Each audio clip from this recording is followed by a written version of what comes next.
sejam muito bem-vindos ao Hub Cybertech Brasil. Eu sou Jaqueline Carvalho e hoje nós teremos uma programação especial para marcar o Dia Internacional da Mulher.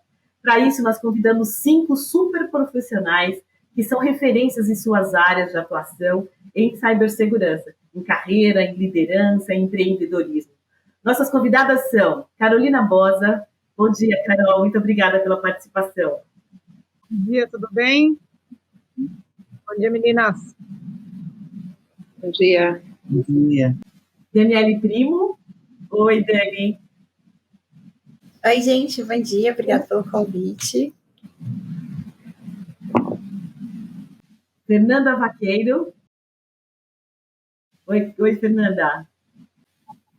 Bom dia. Prazer estar aqui com todos vocês. Paula Rodrigues. Oi, Paula. Obrigada pela participação. Obrigada, eu que agradeço. Olá, meninas. E Priscila Meyer. Priscila, muito obrigada pela participação. Seja bem-vinda. Eu que agradeço pelo convite, por estar ao lado de pessoas tão ilustres, né? Mulheres tão ilustres. Muito obrigada.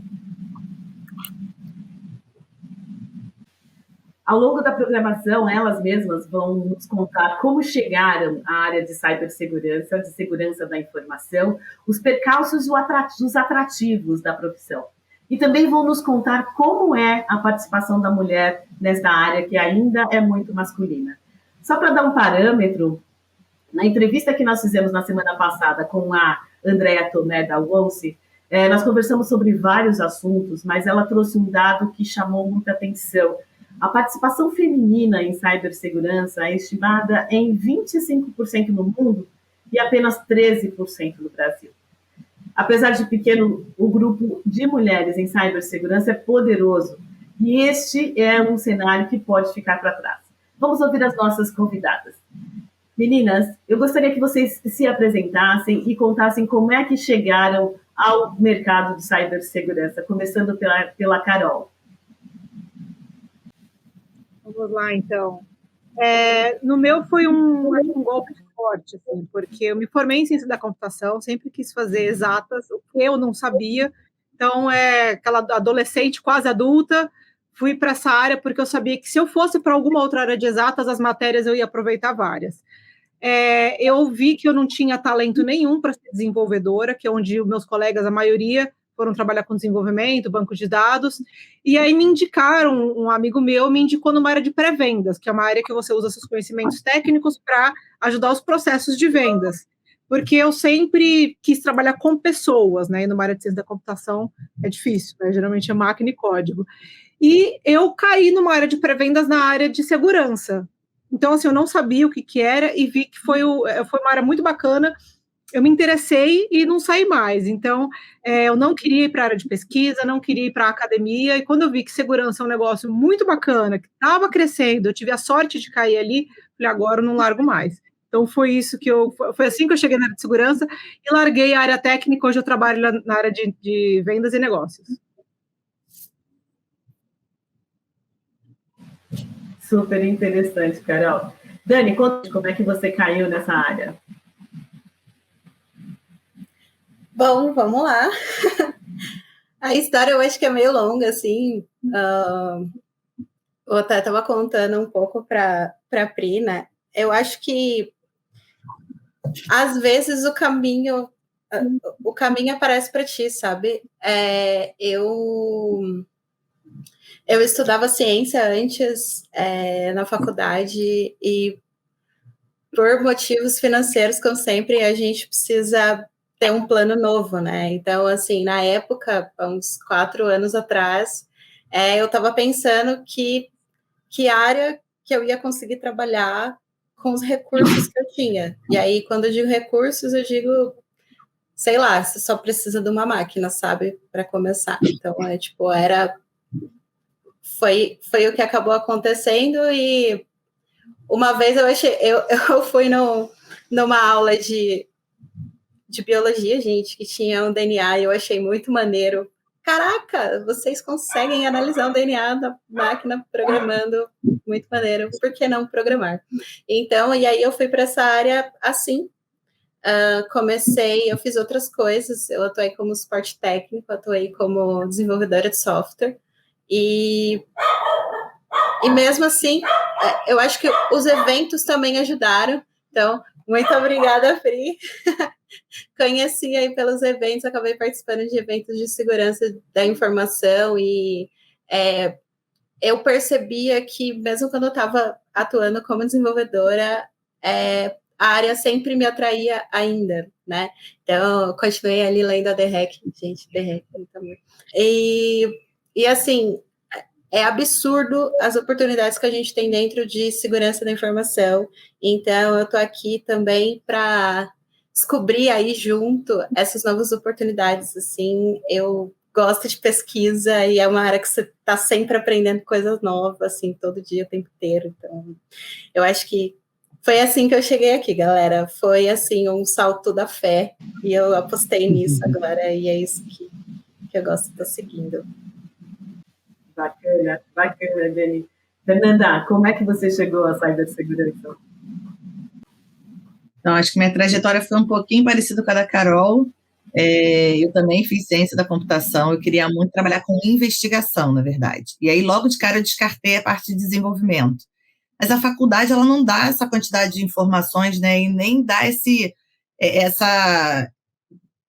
a informação de da onde você pode seguir. Principalmente a gente eu, por exemplo, que fiz faculdade em 94, então, assim, tem muitos anos. Então, lá mesmo que não tinha nada disso muito definido. Então, eu sabia que eu queria trabalhar com investigação. E aí eu comecei a trabalhei em alguns lugares com tecnologia, mas muito voltada à microinformática, né? E quando foi no ano 2000, eu realmente comecei a trabalhar com segurança da informação, mas muito na questão ainda daquela segurança muito tradicional, né? E nos últimos 14 anos eu tive uma oportunidade muito grande de trabalhar nessa parte de investigação, análise forense, ver como que isso estava acontecendo, fazer investigação, trabalhar com legislação voltada para isso, enfim. Foi aí que a gente também deu a sorte, realmente, de ter a área de segurança tendo esse boom nos últimos anos, né? E aí isso me motivou cada vez mais a estar conhecendo outros cenários, outras possibilidades, e hoje eu sou responsável por uma área de segurança que trata todos os temas, né? Desde a governança até a operação.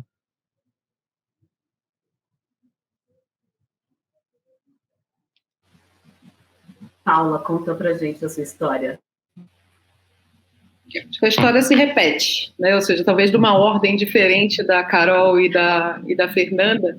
Eu, na verdade, comecei a trabalhar com TI antes até de me formar, antes de ir para a faculdade, comecei com segundo grau técnico e cheguei na área de segurança sem nenhuma intenção, né? Trabalhando ali como analista de suporte, fui para uma empresa de consultoria que prestava na época, fazia, na verdade, trabalhos voltados para criptografia e tinha uma pequena parte de consultoria na área de segurança, não era nem cyber, não se falava em cibersegurança há 20 anos atrás, quando eu comecei, já faz tempo. E aí eu fui me inteirando dentro, cuidando da própria infraestrutura dessa empresa e fui gostando, e as oportunidades foram aparecendo. E aí vim traçando a minha jornada em grandes empresas. Comecei em Embratel, depois em Itaú, Safra, e vim traçando. Hoje eu venho de uma área operacional, na contramão, às vezes, da maioria das meninas, né? Eu tenho uma carreira básica, né, pontuada por ações muito técnicas, e hoje saí um pouquinho dessa área e atuo uma grande empresa de consultoria, fazendo a parte de aconselhamento como CISO Advisor. Então, foi o universo que foi me trazendo para esse contexto de cibersegurança.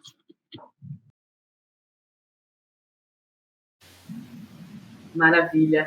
Priscila, conta pra gente como é que você chegou à cibersegurança.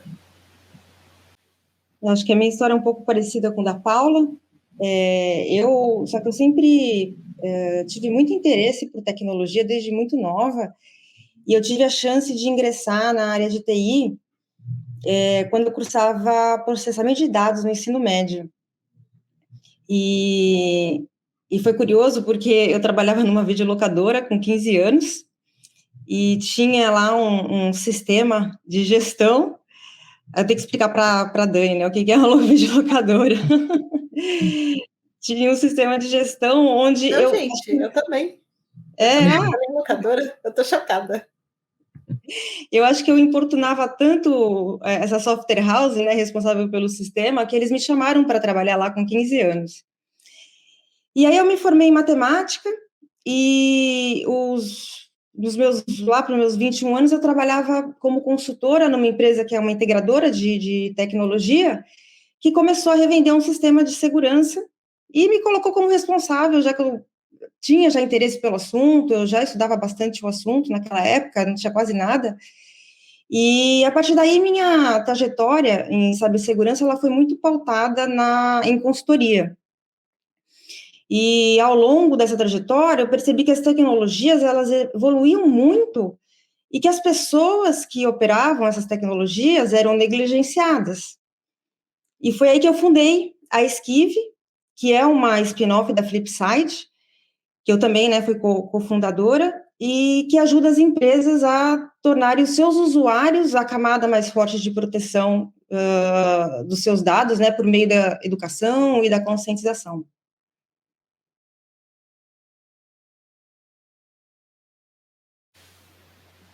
Muito legal, bem inspiradora a sua experiência, Pri. Aproveitando que você está aí com o microfone aberto, conta pra gente o que você mais gosta e o que mais incomoda em cibersegurança. Jack, uma coisa que eu aprendi ao longo da minha carreira é que não tem como você acordar empolgada para trabalhar ou não arrastar a semana, né, e ficar desejando que a sexta-feira chegue se você não tiver um propósito. Eu tenho dedicado meus últimos 13 anos em diminuir o risco cibernético das empresas por meio da educação e da conscientização em cibersegurança, e, sem dúvida, o que eu mais gosto é poder ajudar as pessoas a estarem mais seguras no mundo digital. E aí, como consequência, as empresas também ficam mais protegidas. Eu acredito que quando a gente encontra um propósito e esse seu propósito faz com que todos os envolvidos ganhem, a gente encontrou a fórmula ideal. E o simples fato de a gente ter esse propósito é possível inspirar também as pessoas para que elas possam ir além e fazer uma diferença. Então, isso para mim é o que realmente me motiva, o que eu mais gosto na área. Agora, acho que o que eu menos gosto é o mesmo motivo do que a gente está aqui, né? Do que a gente está falando, porque no início da minha carreira, que foi mais de 30 anos, eu já tinha muito, né? Eu já tive muitos problemas. Um deles eu posso trazer um case interessante, engraçado se não fosse trágico, que quando eu fui num cliente, eu era muito nova, e eu cheguei para fazer uma instalação de um firewall e ele me perguntou onde que estava o técnico. Eu sei que talvez hoje isso não aconteça, né? Talvez ele não exponha isso, mas a gente sabe que a gente precisa provar que a gente é competente e que a gente não tem espaço para errar sem a gente ser rotulada. Então, acho que esse é a pior forma, por isso que a gente está aqui falando, e meu sonho é que a gente não precise mais ter Dia das Mulheres e estar falando sobre isso, mas, infelizmente, ainda é muito necessário, né?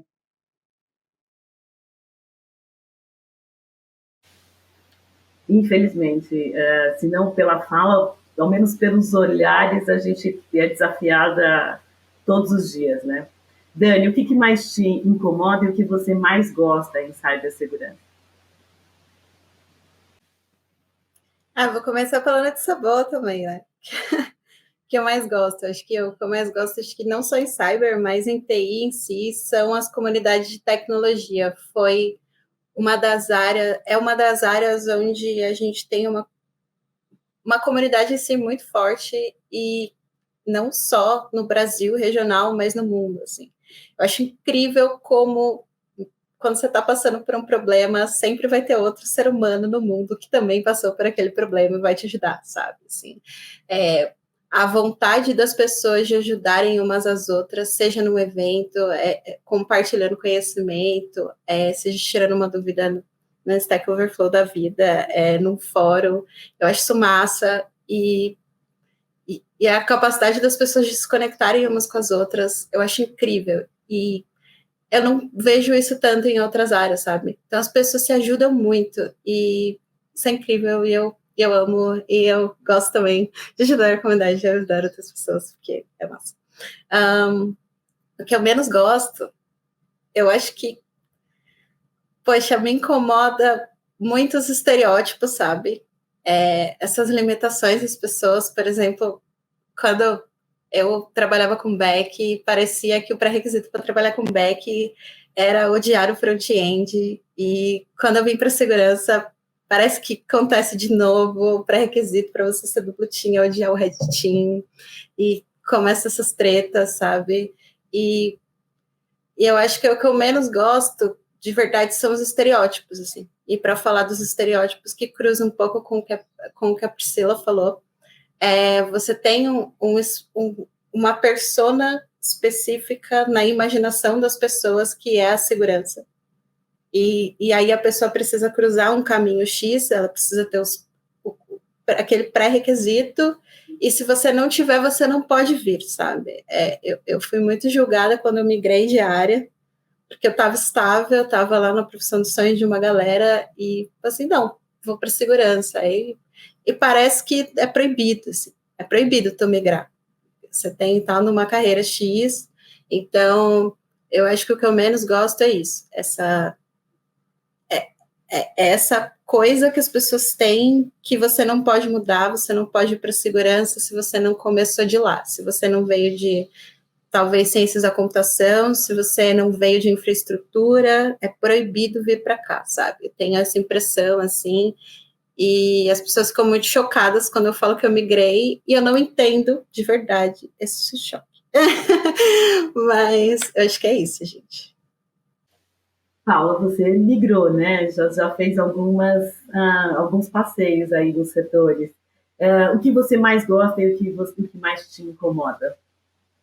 Eu me conecto muito com a fala da Pri. Eu acho que essa questão do propósito, de você se conectar com pessoas e se conectar, na verdade, com a segurança mais do que a questão técnica, de você olhar, né, ou seja, a proteção do que está por trás. Então, eu me conecto na fala. Mas olhando, né, para o meu universo particular, a pluralidade de possibilidades. Eu acho que a cibersegurança ela é muito vasta, você tem milhares de possibilidades, você se conecta a muitos negócios, e essas milhares de possibilidades eu acho incrível. E obviamente, quando você tem essa pluralidade, você acaba se conectando com pessoas muito diversas.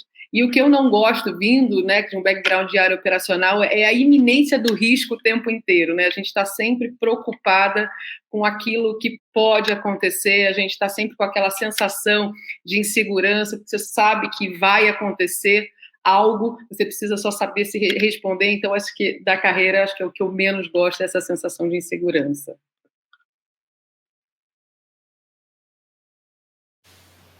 E você, Carol, o que você mais gosta e o que mais te incomoda? Diferente das meninas que estão aqui, eu não sei muito por exemplo, da Dani, que eu conheci hoje, mas eu sempre trabalhei em fornecedor. Vende tecnologias de segurança. Então, me incomoda, e obviamente que isso tem mudado muito, a imaturidade do Brasil culturalmente, né, quando a gente fala de entender a criticidade que é você proteger seus sistemas, e também que vai muito das pessoas. Eu não sei se isso vem muito do jeitinho brasileiro, que nada acontece comigo. Então, a gente vê que culturalmente não tem esse investimento ou essa preocupação. Muita questão do que a Paula falou, né? As empresas, elas estão sempre com risco iminente, mas a proteção, a segurança de ambientes digitais, ela está amadurecendo. Hoje a gente sabe que tem que trancar a porta de casa, a gente sabe que tem que fazer um seguro do carro, mas para a empresa precisa mudar essa mentalidade, porque a gente vê profissionais como nós, ou no caso, a Fernanda, que eu sei que foi ou é CISO de grandes empresas, ela tem uma preocupação, mas a empresa não dá o suporte com o investimento ou não prioriza a segurança nas discussões de board. Então, isso tem mudado, isso me incomoda, porque é um trabalho de formiguinha, porque é uma cultura que tem que ser mudada.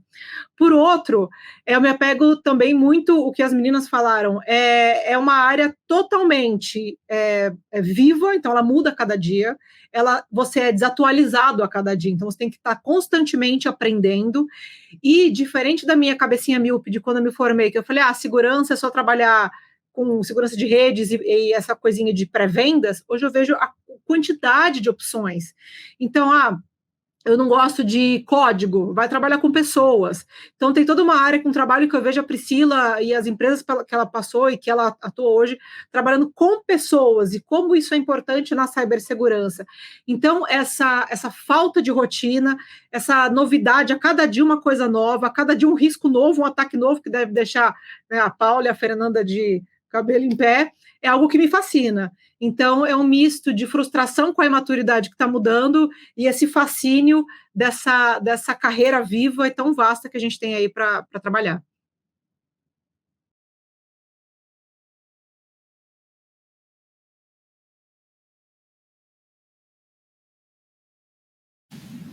Boa, Carol, obrigada. Fernanda, você, o que você mais gosta e o que mais te incomoda no setor? Eu gosto de muitas coisas, eu gosto dessa falta de rotina, dessa expectativa de o que vai ser meu dia hoje, porque a gente não tem um dia totalmente planejado, mas o que eu mais gosto efetivamente é participar da evolução dessa carreira. Como eu já estou nesse mercado há muito tempo, né, e esse mercado mudou muito e abriu muito as possibilidades, então fazer parte dessa transformação nas empresas é o que eu mais gosto, é ter participado dessa evolução, né, de como era o profissional de segurança lá atrás, de uma tecnologia praticamente única que a gente atuava, com um perfil totalmente diferente, que era um perfil que se achava o dono do mundo dizendo não, para essa adequação que a gente precisou fazer de entender negócio, de falar negócio, de traduzir a tecnologia, de começar a falar assim, não adianta eu falar não, porque se eu falar não, o negócio vai seguir. Então, como é que a gente entra nesse acordo? Isso me fascina.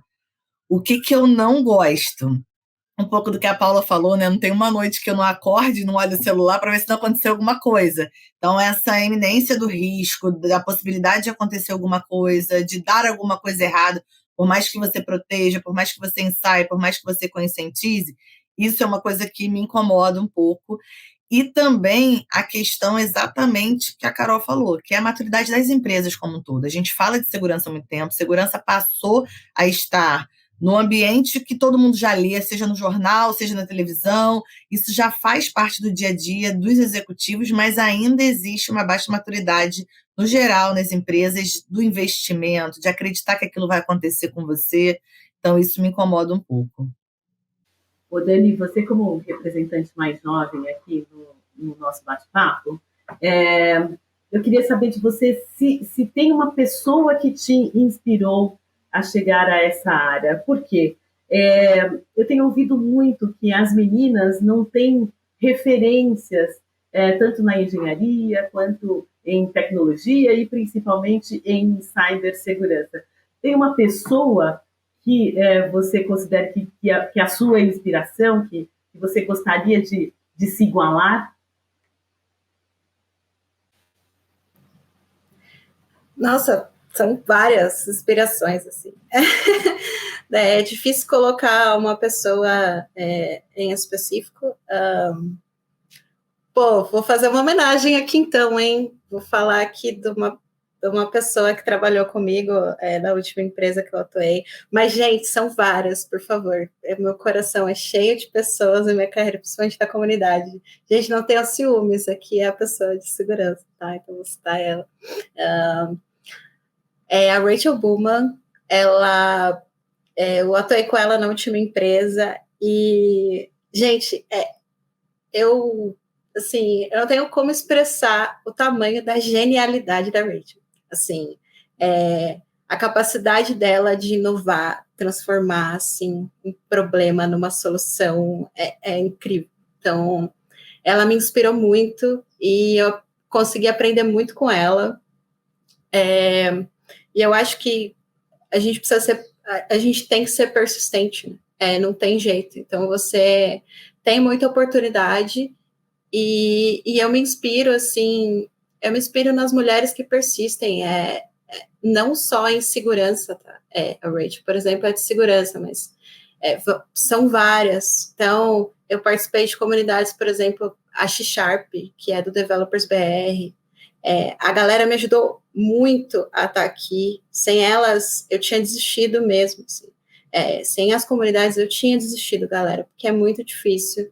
Você vai cruzar com muito problema que você não sabe resolver, você não faz ideia, e assim, às vezes o desafio parece maior que você, então tem muita gente que eu me inspiro, assim, eu não consigo, a gente vai ficar o dia inteiro e eu não vou conseguir falar o nome de todo mundo, mas o que eu posso falar é que eu também descobri, depois de um tempo, que talvez eu seja inspiração de uma galera também, é o motivo de eu ter aceitado esse convite, então eu acho que a gente precisa...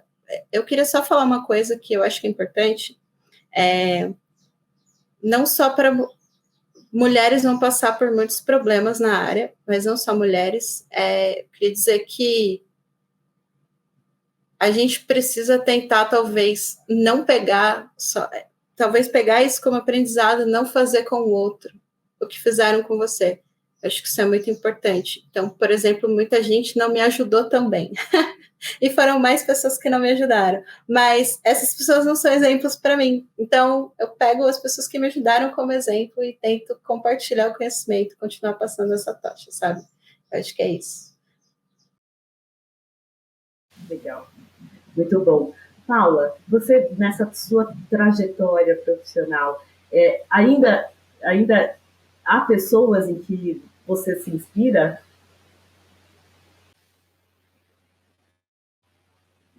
Sim, e é engraçado olhar para a Daniele, né, dizendo que ela tem várias referências, né, hoje em dia. Quando eu comecei lá atrás, eu não tinha referências. As referências, por ser uma área, né, pequena, ela falando e eu comecei a refletir, eu não tinha referências, minhas referências eram referências masculinas. Né, isso demonstra o quanto a gente evoluiu, o quanto a gente ainda precisa, né, evoluir, e é extremamente importante o que a gente está, né, fazendo aqui, e dando visibilidade, representatividade, né, da mulher dentro da área de cibersegurança.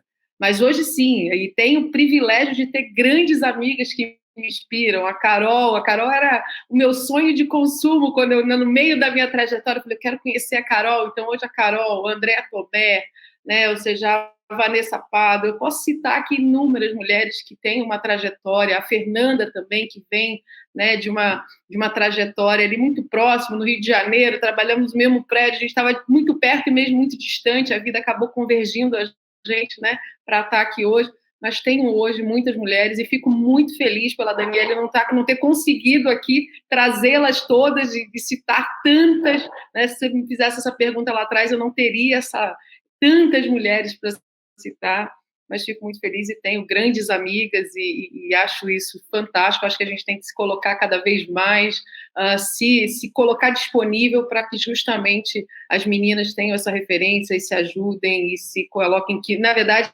abram a possibilidade, olha, se aquilo ali é possível, eu vou chegar lá. Então, tenho muitas mulheres que me inspiram, e são grandes amigas, isso é o que é o melhor disso tudo, é que elas me inspiram muito próximo, na minha vida, inclusive, pessoal. Que lindo, Paula, muito bom.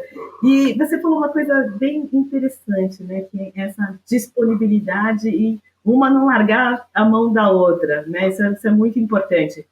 Eu queria ouvir da Priscila, ao mesmo tempo em que a gente tem várias referências, como a Paula citou, como a Dani citou, o dado que a UONSE trouxe na nossa entrevista da semana passada, dizendo que só 13% das cadeiras de cibersegurança são ocupadas por mulheres, eu queria saber de você se há uma resposta.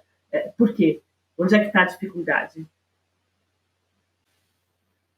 A gente sabe, Jack, que a maioria das profissões de tecnologia e ciências, né, ainda sofre com a falta de mulheres, mesmo depois de tanto tempo de iniciativas de igualdade de gênero e com esse apagão de profissionais, né?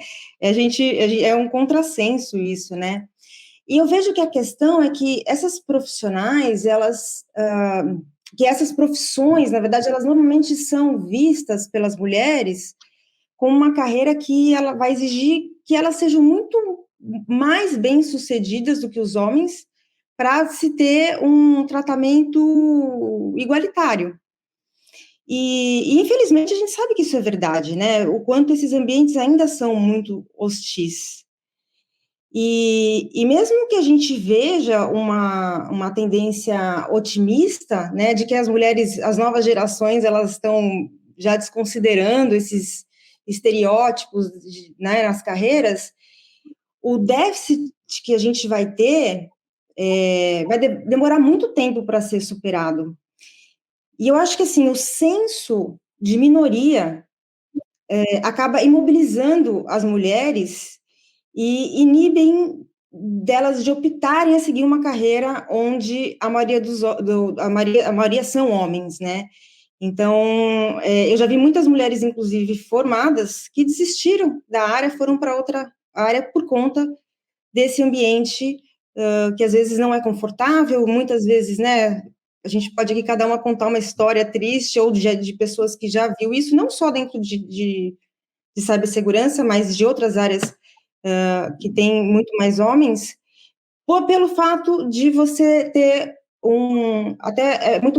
eu acho que existe muito essa cultura masculina, não necessariamente de homem, né, e pouco essa cultura feminina, né, de como essa gestão feminina, que também, né, não necessariamente seja por gênero, mas a gente vê o quanto isso é enfatizado, né, essa gestão masculina. Então, as mulheres acabam não, né, se inibindo de entrar na área por conta desse ambiente ainda.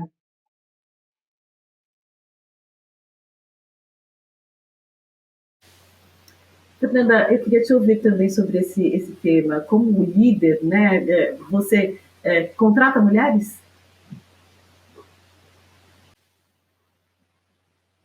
Contrato, mas queria contratar muito mais. Eu falo que nessa cadeia eu sou sempre frustrada, porque o percentual de mulheres na minha equipe é sempre baixo. Acho que o máximo que eu já consegui foi 20%.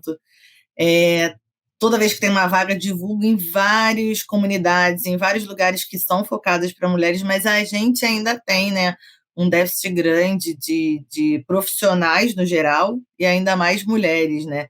Então não é por falta de esforço, mas talvez por falta, talvez se vocês tiverem mais canais, inclusive para me divulgar, me divulguem, porque eu gostaria muito de ter muito mais mulheres na minha equipe, né? E não por ser melhor ou pior, mas é porque eu entendo muito que o perfil é complementar, né? E é saudável a gente ter aí homens e mulheres dentro de uma equipe. Muito bom. Carol, eu gostaria de te ouvir também sobre esse tema. Por que você acha que as mulheres são em menor número? Olha, eu não sou uma estudiosa do comportamento humano ou da história, são tantos fatores, né? Então, o que a Pri falou, né, tem essa cultura masculina e muitas mulheres veem isso como uma área que eu não pertenço, assim como tem outras mulheres que se sentem mal num ambiente onde o ambiente não a inclui. Eu tive uma trajetória diferente, então acho que um dos pontos que eu queria mencionar meu pai é engenheiro, sempre trabalhou com isso. Meu irmão também sempre gostou de matemática, exatas, meio nerd, e eu sempre gostei de brincar com meu irmão, apesar da distância de idade. Então, eu tive uma influência, vamos chamar de exatas, quando criança, enquanto minhas amigas preferiam brincar de boneca, porque culturalmente é assim, a menina brinca de boneca e o menino de computador. Então, essa questão cultural no mundo tem a ver. A gente carrega um ranço, não somente a cibersegurança, mas todas as profissões, isso é discutido em qualquer esfera, da mulher que sempre foi a dona de casa e agora a mulher veio para o mercado de trabalho. Então, obviamente, somos menos, né? Então, voltando, né, à questão do ambiente, eu posso dizer que eu fui uma privilegiada, seja porque eu fui exposta a diferentes tipos de ambientes ou pela personalidade, esse ambiente masculino não me assustava. E uma coisa que eu aprendi, né, inclusive a Paula me trouxe à luz nisso, porque eu fui da OMSI também, e eu queria entender um pouco disso, porque, poxa, eu não passei por essas dificuldades específicas. Eu nunca deixei de aplicar uma vaga porque eu fiquei com receio de não ser bem recebido ou de ser um ambiente masculino. E eu entendi que muitas mulheres se sentem acuadas. E eu entendi a importância de, não somente a OMSI, mas de outros grupos de comunidades femininas, trazerem as mulheres para dentro de casa e falar assim, vamos fazer um curso de certificação em segurança? Vamos fazer um curso de alguma coisa? Então, preparar essas mulheres em ambientes onde elas se sintam bem, onde elas não tenham vergonha de perguntar, porque às vezes no ambiente masculino elas têm, e ser, enfim, hostilizada, e a partir do momento que a mulher passa por essa capacitação nesse ambiente que ela está confortável, ela tem esses instrumentos técnicos de falar, peraí, eu estou preparada, então ela vai com essa bagagem. Então, é tanta coisa que é difícil responder numa única resposta, eu acho que já devo ter até passado do tempo que eu tinha, mas eu acho importante esse trabalho de trazer o conhecimento para essas mulheres que sentem essa necessidade de ser acolhidas antes de irem para o mercado de trabalho, incentivar as crianças a jogos e brincadeiras que estimulem esse lado da ciência, porque isso está mudando, mas tem que ser enfatizado. E os ambientes de trabalho também eles estão ficando cada vez mais adequados à mulher, porque, querendo ou não, por mais que a sociedade tenha mudado, o homem não pode engravidar no lugar da mulher, o homem não pode amamentar em lugar da mulher, então a gente já sai em desvantagem quando a gente tem esse sonho da maternidade. Então, são várias questões que ainda bem que está mudando, mas tem muito a se fazer, e cabe a nós, mulheres que sobreviveu a tudo isso, e hoje a gente ocupa lugares de destaque, a trabalhar para que essa nova geração não sofra ou encontre um mundo mais propício para elas trabalharem.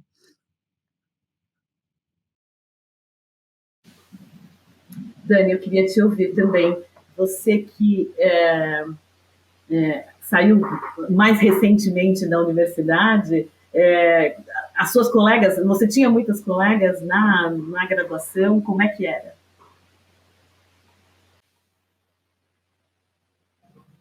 Gente, eu queria deixar, assim, eu tenho 30 anos, tá? Então, assim, eu sei, depende do seu parâmetro do que é ser jovem. Assim, muito engraçado isso, tá? Essa pergunta que você fez, porque eu estudei na Univesp e, por acaso, no meu polo, só se formaram 2 mulheres em TI. Eu inclusa nesse semestre. Então, está acontecendo. Tem uma galera de TI aí, as mulheres estudam TI, elas estão se formando, mas eu acho que a pergunta talvez seja o que está acontecendo com o mercado, por que o mercado ele não está puxando essas pessoas, né? Eu não sei até que ponto faz parte da pergunta, mas eu que estou aqui concorrendo, né, nessa área que estou chegando agora, eu percebo que, assim, eu peguei um dado, trouxe aqui para trazer para essa conversa, gente. Segundo a OCDE, parece que 21% dos jovens brasileiros entre 25 e 34 anos concluíram o ensino superior. Por que eu estou falando sobre isso? Porque todas as vagas de segurança da informação que eu concorri pediam ensino superior. Pediam 1 milhão de certificação. Então, para esse dado, só que a gente tem esses 21%, e aí 21% é todo mundo, tá? Graduação é todo mundo, não é só TI. Então, assim, eu acho que a gente tem que ver até que ponto será que faz sentido para a nossa realidade aqui do Brasil, né? Então, eu não sei se é só as mulheres, né? Será que... E que mulher que é essa que a gente está falando também, né? A gente está falando da mulher que teve a oportunidade de ir para uma universidade, que a gente sabe que não é todo mundo que consegue. Não é todo mundo que consegue sair do ensino médio, fazer um vestibular e ir para uma universidade talvez pública. Então, a gente precisa fazer recortes quando a gente fala sobre isso. Então, eu tenho muitas colegas mulheres, tenho muitos colegas homens também, em todas as áreas, mas eu acho que depende muito para onde a gente está olhando, né? Então, quando a gente fala de... Nossa, eu acho que eu tive sorte, inclusive, porque eu trabalhei numa empresa que ela era... A segurança estava já no design. Então, assim, a liderança de DevSecOps era de uma mulher. Então, a liderança da outra empresa que eu tinha, de governança, também estava uma mulher. Então, não sei se eu tive sorte ou estou sendo cega, que elas não existem, mas eu acho que eu me perdi do assunto. Né? As mulheres se atraem. Priscila, no ambiente de startups, como é que é? Pensando que agora os investidores todos estão olhando ESG, e aí diversidade faz parte desse pacote, como é que é a relação de uma mulher empreendedora com os investidores? Olha que curioso, né? Se você falar de mulheres empreendedoras, se você pegar o número de empresas abertas no Brasil, é muito equiparado entre homens e mulheres. Só que se você for para o número de startups que tem no seu quadro societário só mulheres, é só 5%.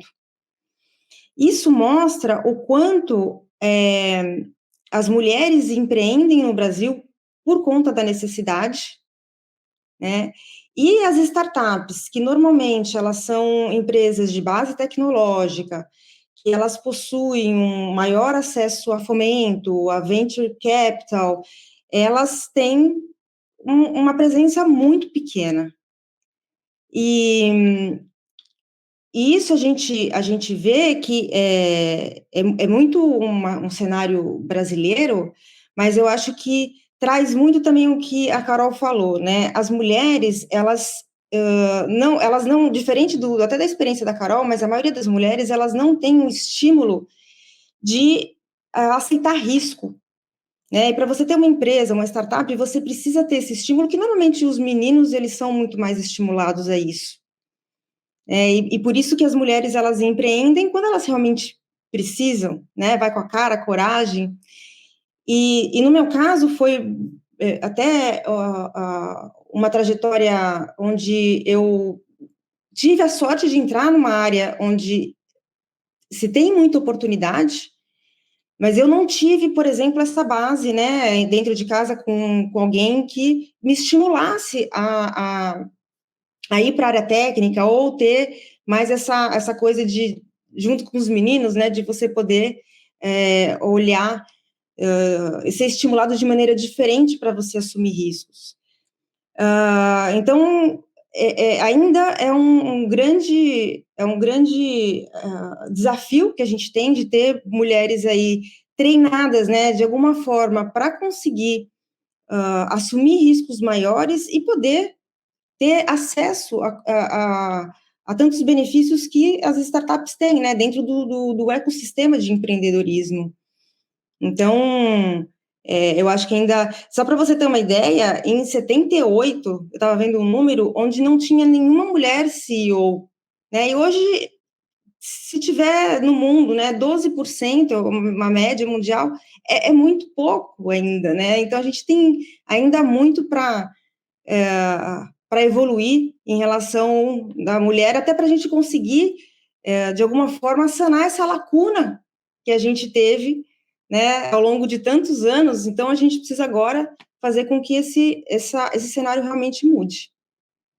E, infelizmente, uma pesquisa que a IBM divulgou essa semana diz que estão caindo o número de mulheres em cargos de liderança. Isso é realmente preocupante, porque já são poucas e ainda está em queda. Fernanda, eu gostaria de te ouvir. Você mencionou que o que mais te incomoda é essa pressão, né, a preocupação. Por mais que você tome todos os cuidados, é difícil dormir sem pensar num ataque, num possível ataque. Como é conciliar a vida pessoal, maternidade, como a Carol disse, não pode ser terceirizada? Como é conciliar esses dois mundos? Não dá para ser terceirizada, mas dá para ser compartilhada, né? E aí eu acho que a rede de apoio é muito importante para isso, né? Eu falo que a minha mãe sempre foi essa minha rede de apoio. Eu entrava no trabalho, né, uns anos atrás, E eu tinha um código, eu falava assim, se você me ligar 2 vezes, eu paro o que eu estiver fazendo, pode ser a coisa mais importante do mundo, pode estar sendo conter um incidente, e eu atendo, porque vai ser um momento crítico. Se for uma vez só, eu te ligo quando der. E aí, geralmente, era uma vez só, e geralmente eu nunca retornava, só sabia à noite o que estava acontecendo.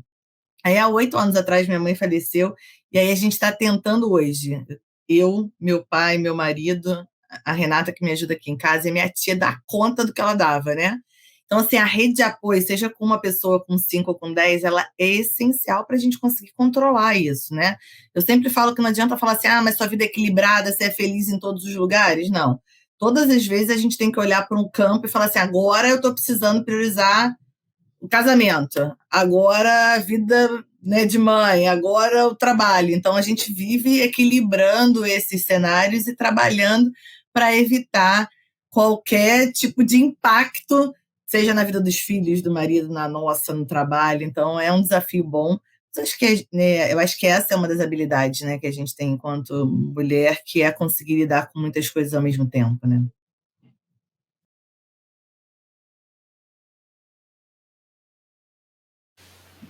Realmente as mães são ótimas referências nesse momento, né? A minha também me ajudou muito nessa fase aí de crianças pequenas, foi bem importante.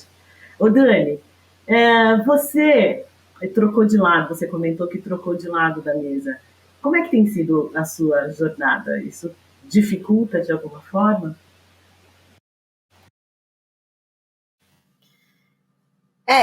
Você sabe que eu li a pergunta e antes e fiquei pensando um tempão sobre isso, assim.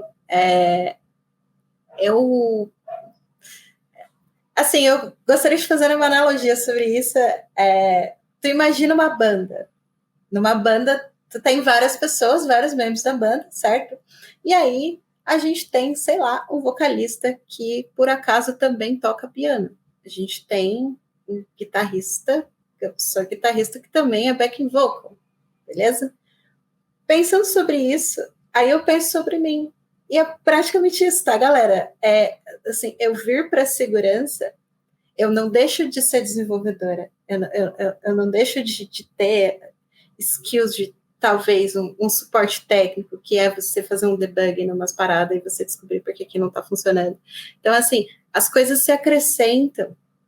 Então, e eu ainda estou trabalhando pelo mesmo propósito, que é ajudar as pessoas a usarem sistemas mais seguros, porque quebrar código é fácil, tá? Assim, achar vulnerabilidade é mais fácil do que consertar uma vulnerabilidade. Então, eu gosto de estudar sobre isso e eu tô aqui.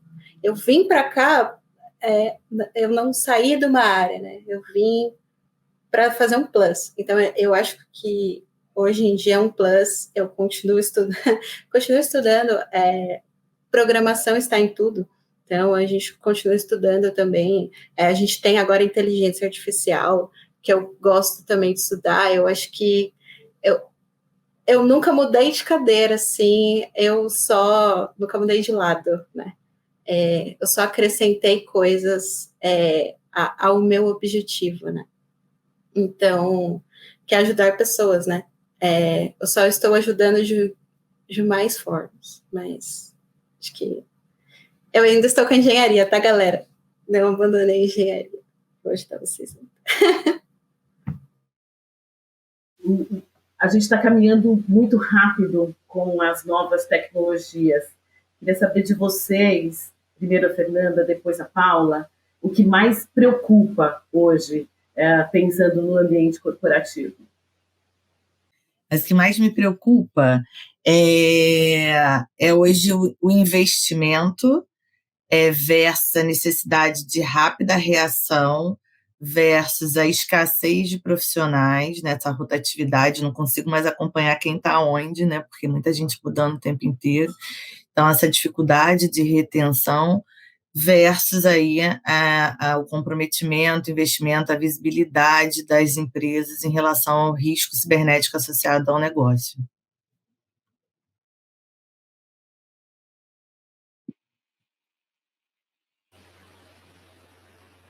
Eu, na verdade, vou complementar, né, o que a Fernanda trouxe nessa questão de falta de investimento. Eu acho que a minha grande preocupação é com o ser humano, né? E aí não mais no âmbito profissional só. Eu acho que a gente cada vez mais tem que trabalhar isso trazendo conhecimento desde, né, de criança e dentro de casa também, essa cultura de cibersegurança para as pessoas. Acho que o ser humano, ele é o elo mais fraco. Quando a gente fala, né, de investimentos, de riscos, às vezes a gente prepara toda uma cadeia de resposta, a gente prepara em toda uma gama de investimento e lá na ponta tem um usuário que não tem uma conscientização e acaba quebrando todo esse elo. Então, a minha grande preocupação é a gente investir nessa capacitação do ser humano para que ele esteja preparado para lidar com os desafios de tanta tecnologia, e aí essa tecnologia está cada vez mais dentro da nossa casa, né, para que ele consiga se fortalecer, ter maturidade, e aí conseguir nos ajudar dentro das empresas a enfrentar esses desafios.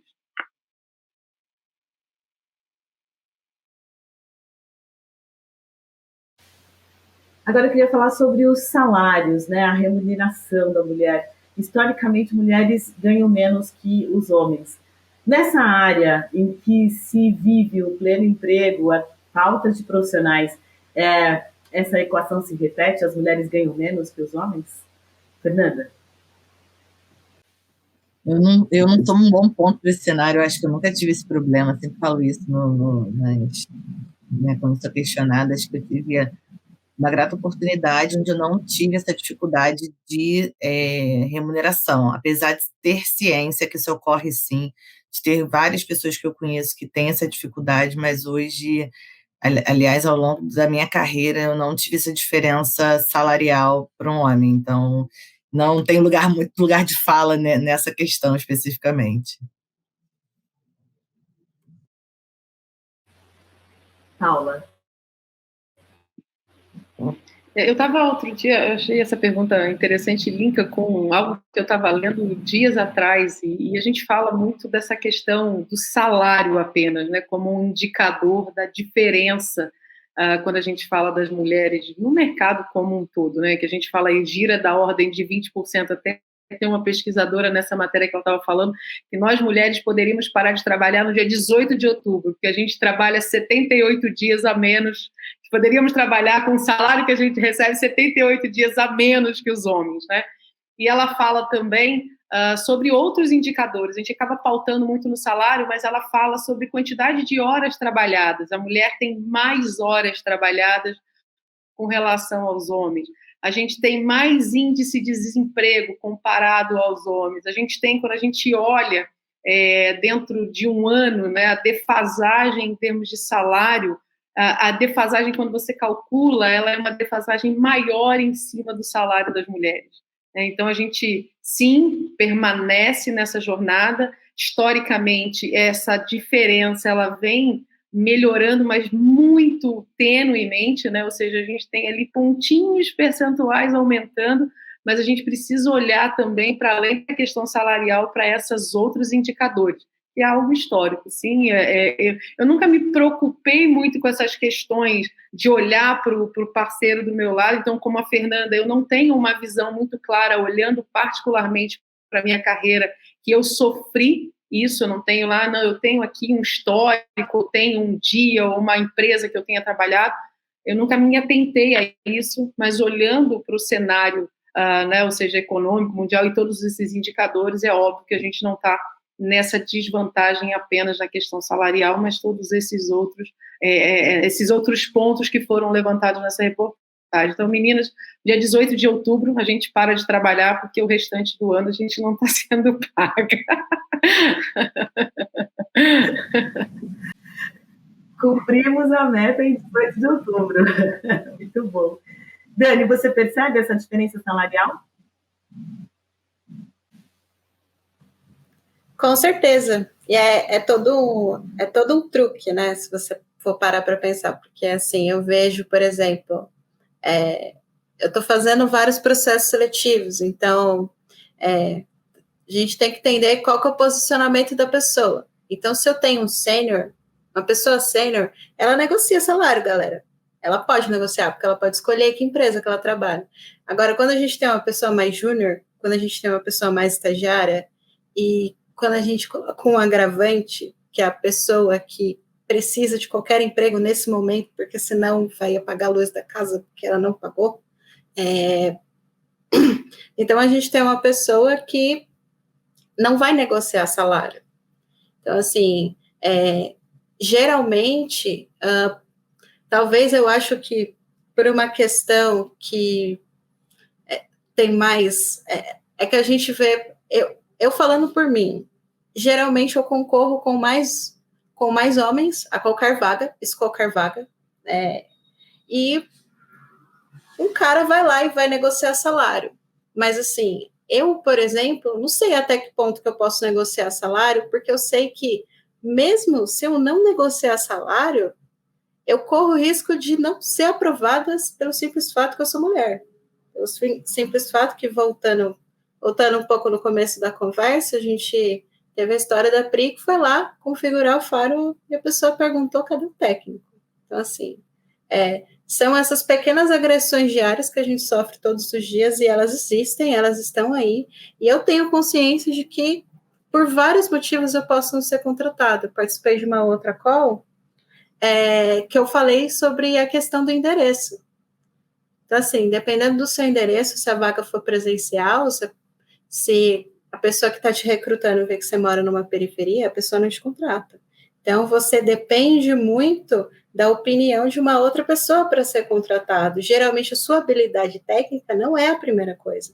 Eu sei que vão me julgar por vários motivos, de eu estar ou não maquiada, sabe? São várias coisas que, assim, que não tem sentido nenhum para a vaga. Eu passei por uma recentemente, a pessoa me perguntou 2 vezes porque eu ainda não era casado. Então, assim, o que tem a ver com o que eu vou fazer no dia a dia, tá, galera? Desculpa, me revolta muito isso.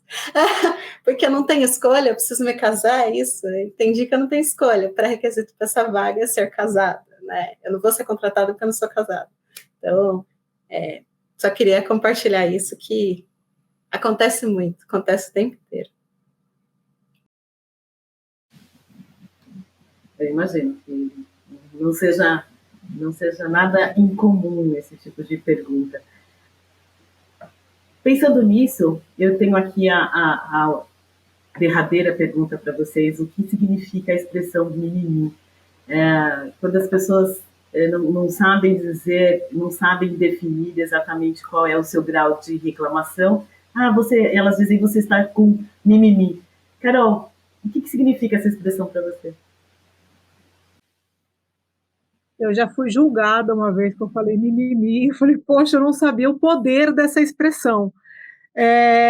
Eu sempre vi mimimi como frescura onde não tem, tipo, larga de frescura, né? Engole o choro.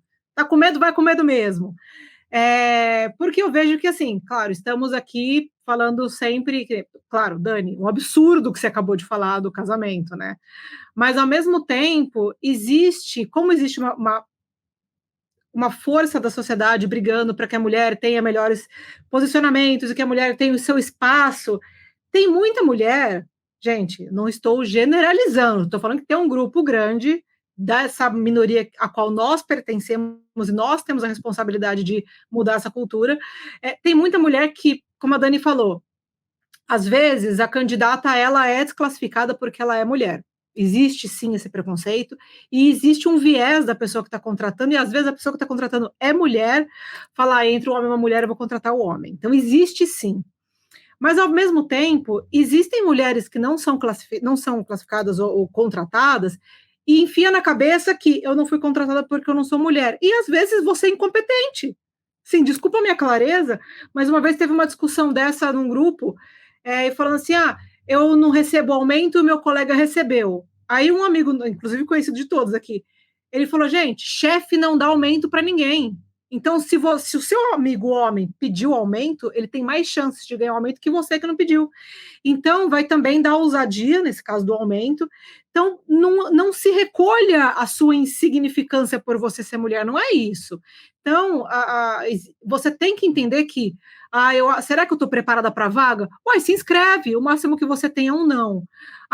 Não fui contratada. Os motivos por você não ser contratada podem ser tantos, pode ser preconceito, pode ser recriminação, pode ser a questão do endereço, como a Dani falou, existe um caso sério, mas você pode não ter sido contratada, às vezes não porque você não tem a capacidade técnica exigida, às vezes é perfil.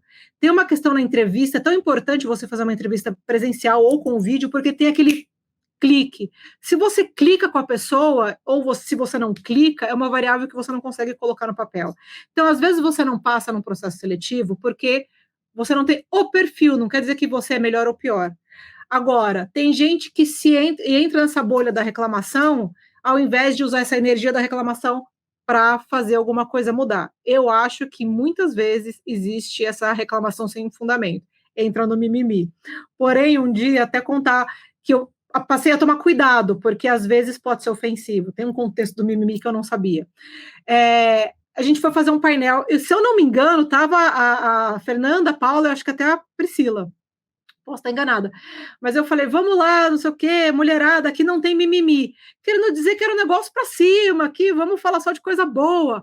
Uma menina mandou um textão para mim, dizendo que eu estava desmerecendo a batalha de muitas delas.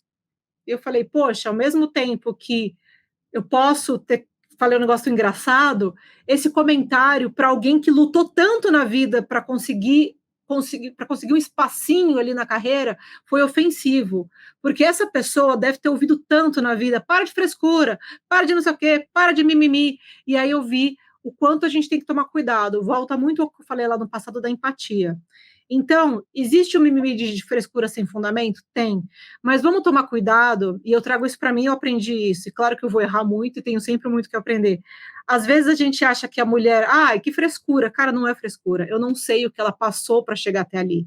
Então, às vezes, falar que, não fica chateada por isso, pode ser uma ofensa tão grande. Então, isso trouxe para mim de aprendizado, para a gente tomar cuidado. Então, a gente vai ouvir muito mimimi, muitas vezes vai sendo uma coisa meio jocosa, brincando, para ser descontraído, muitas vezes pode ferir profundamente uma pessoa, e no contexto que a gente está falando de uma mulher que venceu tantas batalhas.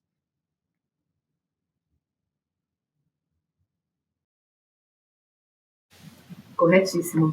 Priscila, para você, o que significa mimimi? Então, complementando até do que todo mundo falou, eu acho que até, Dani, o que você trouxe, me lembrou uma pesquisadora que ela escreveu um livro falando que as mulheres, elas não ganham mais do que os homens simplesmente pelo fato delas não negociarem. E aí ela traz todo por que a mulher não negocia, né? Por que ela não se impõe da mesma forma que o homem se impõe e vai lá e exige um aumento de salário, e aí você torna muito maior essa lacuna, né, de valores aí, e obviamente tem muitas mulheres que têm muito a arriscar, né, e aí ela acaba ficando na dela sem pedir, porque ela tem medo de perder o emprego, porque ela tem uma família ali para sustentar sozinha, enfim, tem vários motivos, mas só para te falar que tem um estudo, tem uma pesquisadora que fez um estudo em cima disso e trouxe várias vertentes. Em relação ao mimimi, rapidamente, eu acho que a semântica também a gente tem que tomar muito cuidado, né? Porque às vezes o conceito para uma é um conceito diferente para outra. Mas se o mimimi é algo que é uma vitimização de uma minoria, nem falando só de mulher, eu acho que ele é o primeiro passo para trazer à tona essa diferença, esse déficit que a gente tem em relação a essas minorias. E o segundo passo é muito a ação, né? Eu acho que a gente, até falando um pouco das mulheres, a gente já começou a entender que a gente precisa realmente agir, contanto que hoje a gente pode afirmar que o mundo acadêmico é de mulheres, né? A gente tem muito mais mulheres formadas, muito mais mulheres estudando do que os homens. Então, eu acho, né, nesses conceitos eu colocaria nesse ponto, sair um pouco da situação de vítima, né, e partir para ação, porque senão a gente nunca vai conseguir mudar essa distância que existe em relação, já vai ser difícil, né, porque são muitos anos aí que a gente tem, né, se a gente lembrar muito bem, mulher não votava há pouco tempo atrás, e hoje a gente não fala mais sobre isso, né, então a gente realmente precisa mudar esse cenário, partindo para ação, mas sem desconsiderar que tudo isso é importante para realmente a gente conseguir mudar esse cenário mostrando mesmo o quanto essa minoria, né, seja de qualquer grupo, a gente realmente precisa trazer à tona isso e ter iniciativas para mudar esse cenário.